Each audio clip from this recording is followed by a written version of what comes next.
And so almost like magic, I filmed the last video and then I went to take a shower.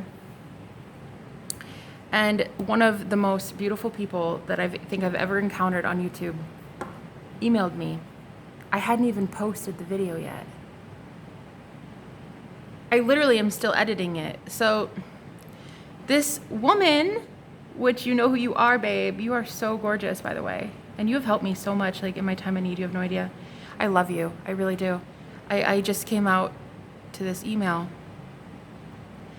And it's funny because you had no idea that I was just talking about the darkest and the lightest to fit into the very same unity. I kept saying the same words in the video I just did. I was like, I just don't fit in society.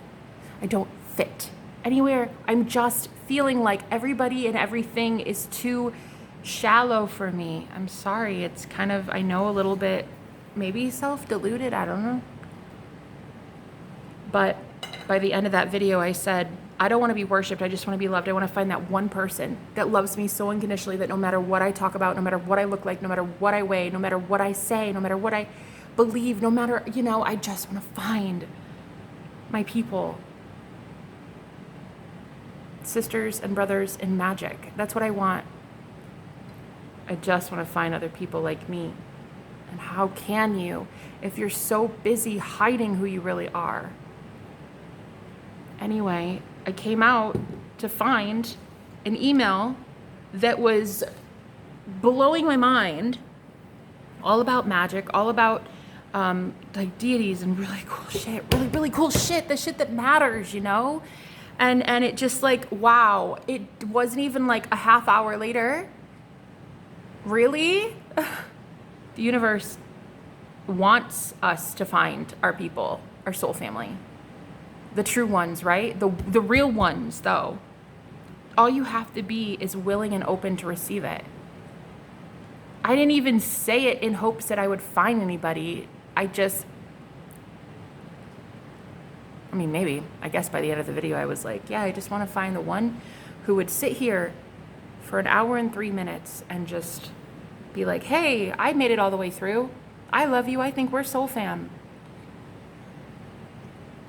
I'm freaking blown away. Wow.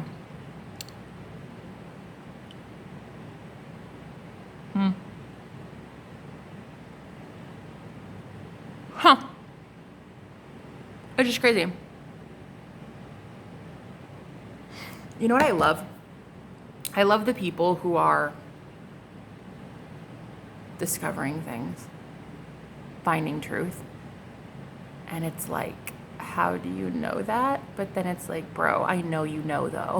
Like it's like, I know you know truth. So I don't care how you know it. I just know it's truth. You could just feel it in your bones that it's true, But like some of this shit is outlandish. That's what I'm saying. Like when I was talking about Lucifer and stuff, I've had people come up to me and be like, wow, I'm so proud of you for expressing it. Thank you for saying it. And I'm like, what? Like, what? What do you mean? I had been convinced my whole life that like to say even Lucifer at all was not only going to get you like sent to, eternal damnation, but it was actually meaning you're Luciferian and like you worship the devil and stuff. So like I didn't even want to say that. But when I did, I was shocked at the response of people that are just like, I get it. No, I get it. I think it's really brave. I think you said a great thing, and I agree too. I love Lucifer. And it's like, I don't know. I guess because I was raised Pentecostal.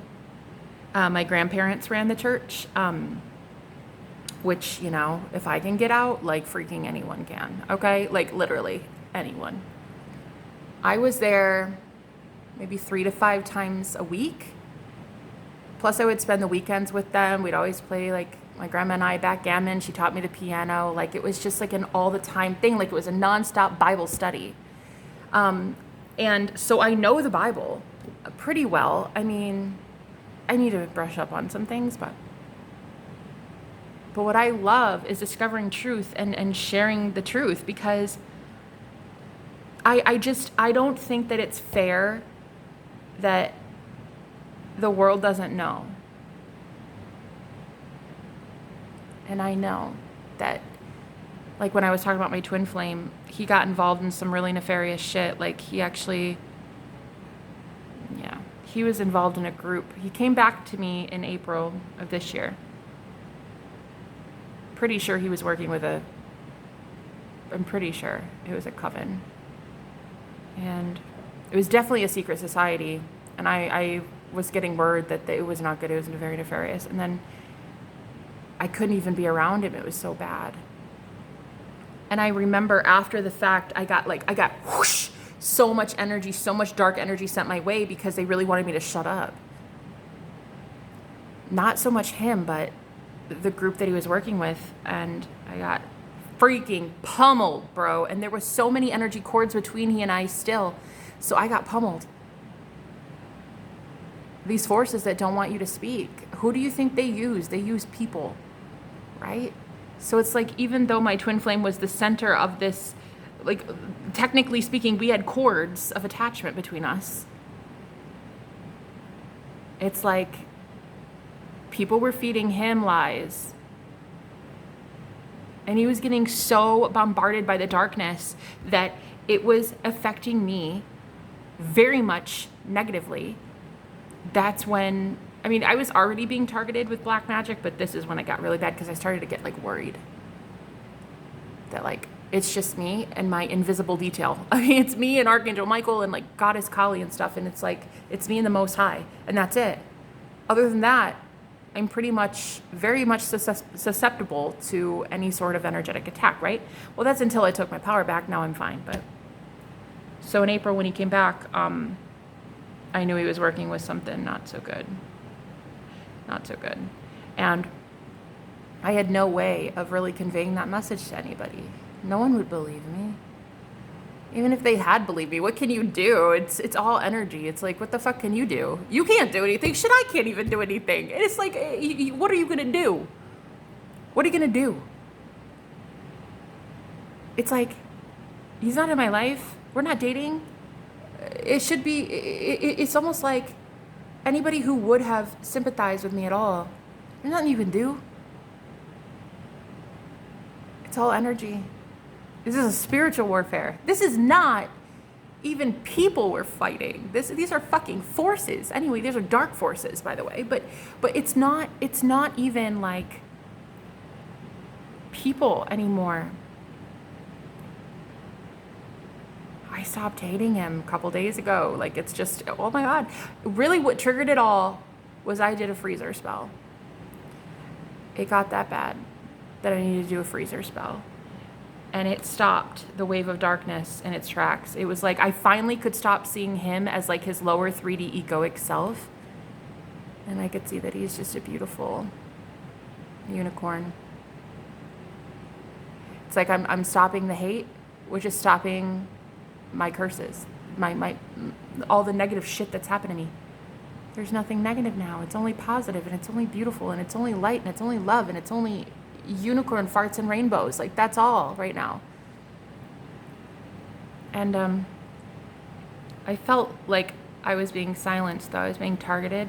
My throat chakra especially, when I would speak these more hidden truths, you know, the esoteric stuff, which I love. I love so much because I studied the Bible, and in the Dark Night of the Soul, I learned Bible esotericism, which is like basically non-literalism. Instead of believing that a dude was in a fish for 3 days, literally, I believe that there's symbolism, metaphor, and things like that. And allegory. It's really allegory and parable. But I couldn't speak like this. I couldn't. I was so scared too. And now that this curse between he and I had been broken, like this, whatever the fuck it was, the hatred, the pure vile hatred, like it felt like I was under a spell for the last at least year and a half, at least, if not longer than that. But I would say that I've been under a spell, and it's like I'm breaking this now, and it's like, oh my God, all of a sudden I remember who I am. I remember what I love doing. I remember how I love speaking. I remember how I oh my gosh, I talk with my hands all the time, and like I'm really loud, and I love the F-bomb, and I love F words, and oh my gosh, yes, fuck yes. I forgot who I was. Because I was so busy trying to fit into a box. I was trying to be this like perfect cookie cutter girl that everybody would want, everybody would like.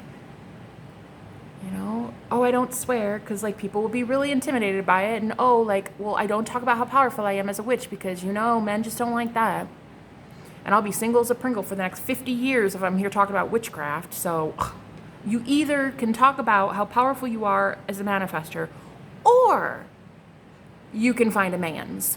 Those are the only two choices. You're either single as a Pringle, dying alone at 90 years old with 50 cats, or you can be submissive, forget who you are, stop saying you're powerful, and find a man. Nah. I want both. And because I'm a powerful manifester, I'm going to get both.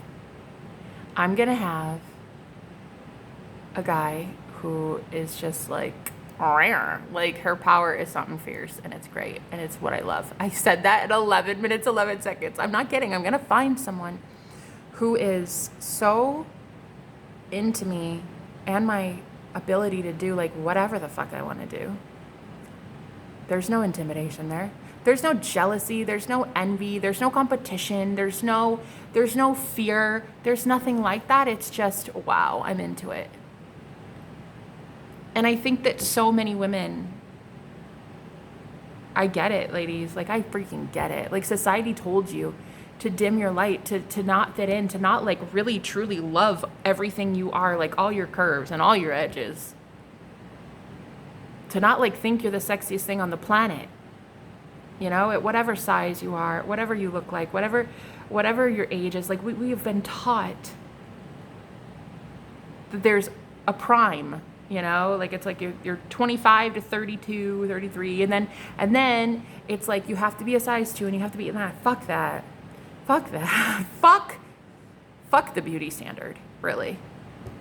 I'm not hating on anybody who's size 2. I think you're stunning. I think you're sexy, but I also think that I'm stunning and sexy. I also think that a size 14 is stunning and sexy. I also think a size 28 is stunning and sexy. I also think that everyone on the planet is stunning and sexy. So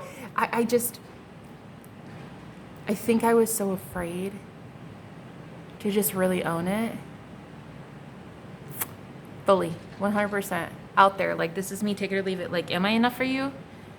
I'm probably more than enough. And if I'm more than enough, then we're not going to work. It's not going to work. But if I'm perfect the way I am, as I am right now, like literally right now, with what's in my bank account, the number on my scale, right? The stretch marks I have, the flabby skin from losing 150 pounds. Like, if you can love that, love all of that, perfect. That's exactly what I want. If you can love that I'm a witch, and I talk about Jesus, and I talk about lucid dreams that I have, and I don't keep secrets. Like, if you can like that, cool, totally. Like, let's do this. But it's like, I used to be so afraid that I was too much, and that all I would ever bring in were men who were like gonna compete and try to dominate and be like, oh, you think you're powerful? Well, let me try to prove that you're really not. And then there'd be like this battle, but it's like, bro, I don't want to battle anybody. I'm not battling you. Don't fucking battle me. And I used to bring in so many men who would like try to steal that power from me, steal that self-confidence, that self-worth. They felt so threatened by it that I could never be myself. I could never know that I'm a powerful manifester and be in a relationship at the same time. You can't do that, at least not how I was thinking. And I thought the only man who could ever really love me truly as I am was my twin flame. That's what I thought. He knew I was a witch. You know, I was a psychic. I was predicting shit from our Akashic records within days of meeting him. Like, I told him shit from like past lives even. Like, I knew he could handle it. I knew he could. Plus, I was talking to him about my, Bible esotericism, and I was talking all about like, girl, I was super crazy around him, and he agreed, and he believed me, and he loved me, and I thought, okay, well, he's the only one that will ever accept me. He's the only one that can. And so I held on so long because I'm like, well, he's the only man strong enough to handle me.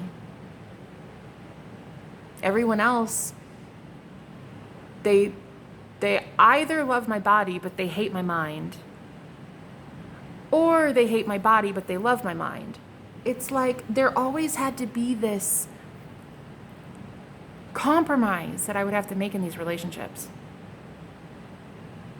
I never thought in a million years, ever, I never thought that you could find someone who could love your body, your mind, your power, your witchcraft, all of it at once. I never thought in a million years.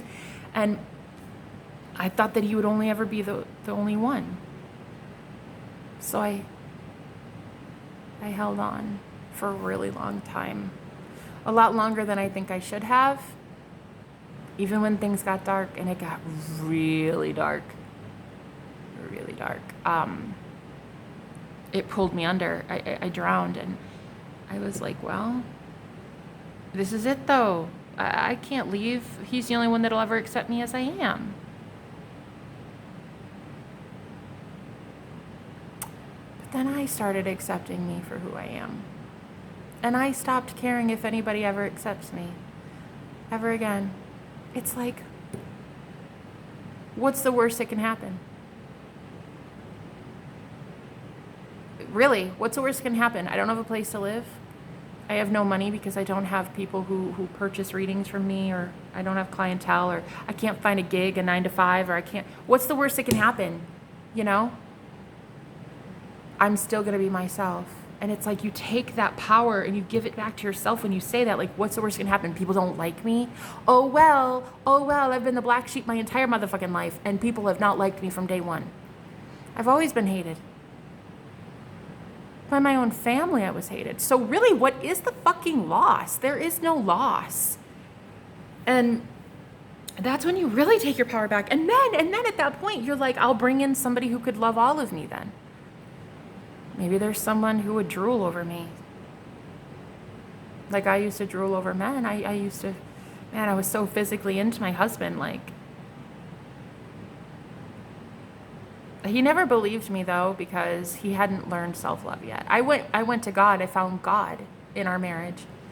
And so I knew that real true love was unconditional. He didn't know. So he thought that I was, not able to love him fully unconditionally.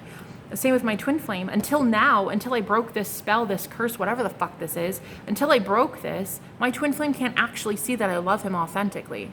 100%, unconditionally. You can't see it. Because I hadn't loved me unconditionally yet, you know what I mean? And I keep bringing in men who would only like half of me. Either they're into my body and it's like, cool, no, I like a curvy girl, like that's great. But the whole witchcraft stuff, like, you're going to have to stop that, though. You're going to have to stop talking about religion. You're going to have to stop with your YouTube channel, especially. Like, that's just too loud for me. Or it'd be the exact opposite. And it's like, okay, no, I'm into the witchcraft and stuff, but, like, I'm only ever used to being with women that are like this. And I don't know. People just... I never could be loved unconditionally. Never. Not really, not truly, unconditionally, like that soul-shattering, like, holy fuck, this is love. Like that kind of like, wow, somebody like sees you, your soul, your essence, like who you are, everything, all of you, every single ounce. And they're like, I choose that. I choose that. I every day am fighting for that. Like, I have never seen that before in my life. And I'm doing it to me. I'm looking myself up and down every single day. I'm looking at my flaws, my worst parts. I'm living with myself every day. I'm loving who I am as a witch. I'm loving who I am as a manifestor. I'm loving who I am as a coach. I'm loving who I am as a YouTuber. I'm loving that I'm a loudmouth. I'm loving all of this, every ounce of my body. And I'm like, you know what? I'm fucking stunning. I love me. I'm something fierce. Like, it is a beautiful energy that I have. And it's like, even if now a man can't ever accept me, that's because he doesn't accept himself. He doesn't accept the truth. The truth that now he would have to accept because I have accepted it and I've projected it outwardly. Do you see what I'm saying? Like, the reflection, the matrix itself, like how you guys were manifesting. It's like out there is a reflection of in here. So if I am saying like, dude, I'm fucking sexy. Like, I am the sexiest thing that walked the planet. Right? If I'm saying that, outwardly, everything has to actually agree with that. So anyone coming in still not agreeing with that is lying to themselves. They're really the one hurting themselves, not you. They're not even hurting you really so much. They're hurting themselves. So it really is all about self-love. Before you can find that Two of Cups, you have to know the Ace of Cups, right? It's all about self-love. It really is. And so now that I have self-love, now I can say, whoa, so my twin flame isn't the only one that can love me. I can love me. Great. That breaks the spell. It like breaks the fucking curse, okay? It's like, now I can see that I've just unlocked the new level. Like, I've unlocked so much that everyone could love me now. And everyone does love me. That's what I tell myself. I affirm that all the time. Everybody loves me. Everybody's in love with me. It's just, it's, you know, I say it's easy to love me because it is. That's what I say. Even my haters love me. They do. Call me. Or don't, that's fine. But anyway, point is, I actually had to see that my twin flame is no longer the only one that can love me.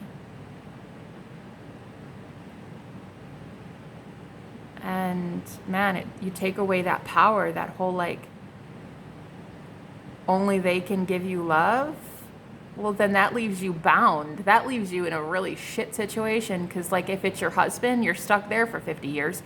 If it's your boss, you're stuck at that company that hates you and you hate it. And my God, you're stuck there forever if you think your boss is the only one that could like you. It's like, you really, this is self-love and it is empowering. And it's you taking back your power. And then you're like, wow. So like, anyone could love me then. This is how I manifest so easily. I manifest people. Like, that's the easiest thing for me is people. Yeah, way easier than money for whatever reason. But I'm also trying to change that. I'm trying to say, like, money comes to me so quickly and easily, guys. It's all the time. Boom, boom, boom, boom. Like, money from the sky. That's what I'm trying to do. But, yes, it's hit or miss sometimes. Although people, way easier. So, yeah, like, it's breaking the curse that it's only him, so I no longer have to be in any sort of abusive situation. I'll never have to be with a narcissist ever again. I'm not saying he was a narcissist. I'm just saying, like, that narcissistic energy of hey, I'm going to withhold love from you. I'm going to lie to you about how beautiful you are. And you're just going to kind of have to deal with it. That's like a no-go from me. That's like a no. That's like a hell no. That's like, I see that red flag. It's one red flag. It's not 50 anymore. It's like, nah, I call that shit out on day one. And the beauty of that is taking back your power and knowing that, honey, you are a goddess. Like, truly a goddess. A goddess. Oh my God. Just, I mean, honey. And then that energy is what does it. You know, it really unlocks the universe to respect your wishes. Your wishes now are to find other people who love you authentically for who you are because you love you for who you are. And you don't have to be with narcissists anymore. It's all about self-love. When you have self-love, you start to see a narcissist for what they are. Unable to give you love. I mean, people can only love you as deeply as they love themselves, right? And if they haven't yet learned that they're true beauty, divinity, God energy, God or goddess, right? If they haven't learned that about themselves yet, they don't know true unconditional love, then I'm sorry, but they can't give that to you. But when you give it to you, there's always this break off. There's always this like, oh shit, you're rising up and they're not changing yet. And so it's like, it starts to get harder and harder and harder to see the darkness that they're around. And this is when it gets really difficult to want to move on, because you're like, but I saw them though. I remember that they were able to love me. You're right, they were. But now they're not able to love you nearly as much as you love yourself now. So it's always going to be like they're filling up your cup only halfway, which is fine because now you love yourself unconditionally. And so you fill up your cup the rest of the way. It's totally great. It's totally great. You can keep refilling that cup. But you'll eventually want to find somebody who can pour into it 100% too, like you pour into them 100% too. You know, it's a really great investment to give all of your love to someone who fights for you every day, the same way you fight for you every day, you know? So I took back my power when I started saying like, yeah, I am a plus size girl, and yeah, okay, so I've got like scars and I've got stretch marks and I've got like, you know, I've got things, you know, I'm a human being, like, you know, with a body, like a human body that's got like its issues, you know? Doesn't mean I'm not worthy of unconditional love. Doesn't mean I'm not worthy of having a man drool over me, honey. That is what I'm saying. It's like you take your power back and you're like, wow, there was never anything wrong with me at all. It's just that I thought only one person could love me. Nope. Nope. Nope. Anyone now in the 3D matrix would love me, because that's what I'm affirming. That's what I believe. I believe everyone loves me. I believe everyone is love. I believe anyone who comes across my path is enlightened. I believe every single person I ever meet is totally with it. They're totally awake, or at least they're in the process of getting awake, and they love me. Even if they're hating me, they still love me. Just like my twin flame. He was hating me. He was the ultimate hater of mine, yet he still loved me. You know what I'm saying? Like, he hated me more than anybody has ever hated me. But he's also loved me deeper than anybody's ever loved me. And so it's like being okay with walking away from the one person you thought would be the only one to ever love you. And realizing, even if you're alone, you'll never be lonely. What's there to be lonely about? You could just, you know, if you're ever bored, stare at yourself in the mirror. Tell yourself your body is delicious and beautiful and nutritious. Tell yourself every day in the scripting journal, like, wow, I love that I went here today. It was so fun. And then I went to the movies and it was really great. And then I watched this and I saw that. And I talked to this person. Oh my God, I went shopping here and it was like really great. And I went, you know what I'm saying? Like, it's, you learn to be less lonely because you realize that you love you unconditionally. It doesn't mean that they didn't love you, though. Nah. No, they loved you. Oh, of course they did. They always loved you. It's just you met them when you were not yet loving yourself 100%. So if you grew and they didn't, they're still stuck at that vibration of, I can only give you like half of it. You know, I can only give you like 50%. This is what I got. Take it or leave it. And a lot of you are like, well, I'm going to leave it then. And this is where the retaliation comes in. This is where it's like, wait, no, don't go. And so this guilt mixed with the fear of being alone keeps you trapped in that cyclical pattern. And you're like, well, no, I can't leave him, Jenna, though. I can't. I tried. I can't do it, though. I can't because I feel really bad.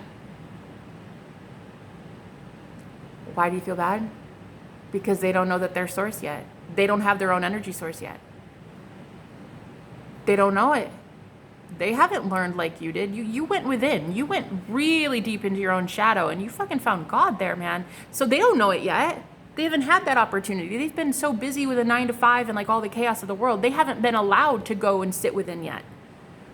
You know, they haven't learned meditation yet or like how to find source yet. However, you pulling away energetically, giving it back to yourself is going to take every bit of energy that they would have had for themselves. What does that leave them with? Well, it leaves them with either using substances to numb the pain, which will eventually, like me, I died because I was so unhealthy. I had a near-death experience in 2019 because I was, oh my God, I was so toxic. I had gotten up to 415 pounds and drinking and smoking and like doing everything every day you can think of. Like I was, it's okay. I don't judge me. I love me. I love that girl. She was trying to escape her pain. So I died. That's the point. I went through ego death. Why? Because the pain got so fucking bad, I had no other choice. I had no other choice. I had to find truth because I couldn't stand suffering. That's exactly what these people will do. They're going to hate that you left them. And they're going to have no choice but to sit with that anger, that hatred, and look at themselves and be like, well, obviously they left me for a good cause. They left me for a reason. What's that reason? Ding, ding, ding, ding, ding. That's when they find enlightenment. That's when they go to God. That's when they find out their source, and they are the true truth. Like, they are the truth. They are light. They are pure energy source. They are pure divinity. That's when they stop being narcissists, because they do not need to siphon off of anybody else's energy. Because they go within, they find that energy within themselves, a never-ending source of it. Everlasting life, bro. It's like a constant fucking thing. Every day, it just energizes itself like a battery pack. You'll get to a point where you have so much energy that you want to help heal the collective because it's too much not to, right? It's like, it's too much vitality. It's too much natural energy. It's too much just, I want to give. I have to give. And that is when they will find a soulmate, or they will find their twin flame, or they will find someone else, and they'll be like, well, I have to give it to them because I love that. I love me and I love them, and we're going to help the collective together too. But it's a process. You first have to see they're not the only one that can love you. And even if they were, it's only ever going to be like drops in the bucket compared to how much you can love you, compared to how much the universe loves you, compared to how much like you the 50% chance you have a 50-50 shot of the universe maybe loving you enough to bring in a soul family. Somebody who really resonates with your soul is a 50-50 shot. I can't guarantee it. I can't promise it. Haven't even met my own yet, so I don't know. I think I'm meeting bits and pieces. I think I'm meeting a couple, but I'm not sure. I can't be sure. So I can't promise you. But I can say that there's a 50-50 shot that if you leave this person, you will find something better. But it's a gamble. It's a risk. You don't have to do it based on what I'm saying. But it is a risk. And it's like somebody's got to make one. It's not going to be your person because they're dependent on your energy. They're not going to make the risk. They're not going to leave. Why would they? You are their energy source right now. It doesn't make logical sense. They would not leave. Narcissists are very rarely the first to ever leave that partnership, okay? I'm sorry, but that's truth. They're not going to leave you. You're going to have to leave them. And it's like, I can't guarantee that it'll be better.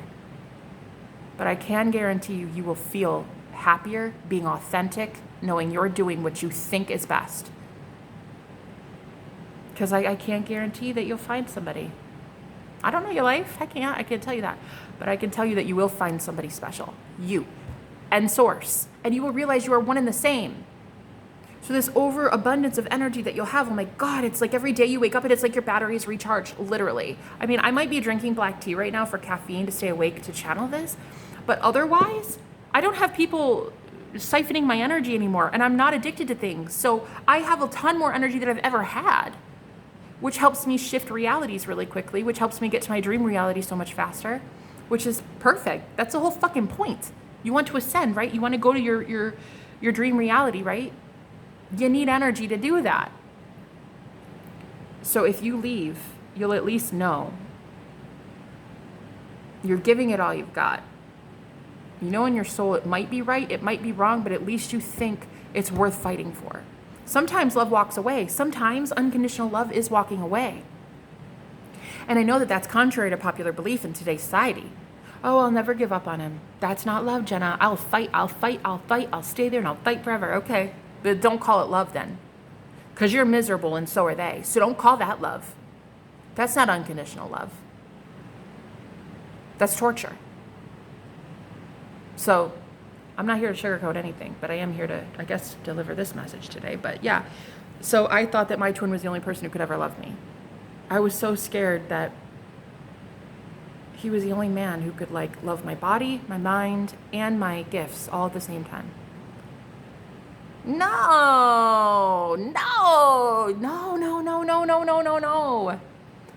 in my mind, there's like a freaking line. I have to take applicants. I have to like, can I see your resume, please? Like, oh honey, there's thousands. But you have to be the one that loves you first, enough to walk away, enough to say, I know that you think this is love, but this isn't love. And I'm going to prove it to you by showing me that I deserved the love you never gave me. Just because they couldn't give you the love doesn't mean that you weren't deserving of it. I love you guys. Bye-bye.